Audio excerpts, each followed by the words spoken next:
హయాంలో అస్తవ్యస్తంగా మారిన రాష్ట్ర పరిస్థితులపై ఎన్డీఏ కూటమి దృష్టి పెట్టి గాడిలో పెడుతుందని నారా లోకేష్ యువజన ఫౌండేషన్ రాష్ట్ర అధ్యక్షులు మండపాక సుబ్బు అన్నారు. కూటమి ప్రభుత్వం ఏర్పడి 6 నెలలు పూర్తి చేసుకున్న సందర్భంగా ప్రత్యేక కార్యక్రమం నిర్వహించారు. అలాగే రంపచోడవరం నారా లోకేష్ యువజన ఫౌండేషన్ అధ్యక్షులుగా ఎన్నికైన దంతులూరి దుర్గా ప్రశాంత్ వర్మ శుక్రవారం అన్నా ఎన్టీఆర్ జనార్దన్ క్యారేజీలో 943వ రోజు పేదలకు చికెన్ బిర్యానీ అందించారు.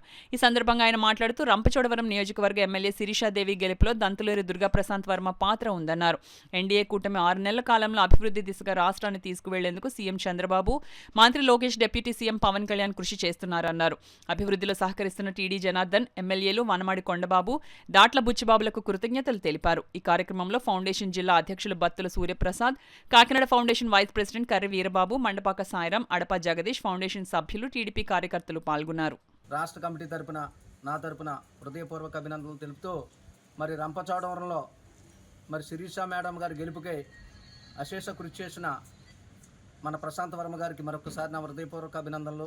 అదేవిధంగా ఎన్డీఏ కూటమి ప్రభుత్వం 6 నెలలు పూర్తి చేసుకున్న శుభ సందర్భంగా మరి రాష్ట్రంలో ప్రతి పేదవాడికి అండగా ఉంటున్న మోడీ గారికి, నారా చంద్రబాబు నాయుడు గారికి, పవన్ కళ్యాణ్ గారికి, నారా లోకేష్ గారికి, టీడీ జనార్దన్ గారికి, సిటీ ఎమ్మెల్యే వనమాడి కొండబాబు గారికి, బుచ్చిబాబు గారికి నా హృదయపూర్వక అభినందనలు తెలుపుతూ, అదేవిధంగా రేపు మన NTR literature chairman TD Janardhan గారు ఏర్పరిచిన వజ్రోత్సవం కార్యక్రమం కూడా విజయవంతం చేయాలని మరొకసారి హృదయపూర్వక అభినందనలు తెలుపుతూ జై తెలుగుదేశం.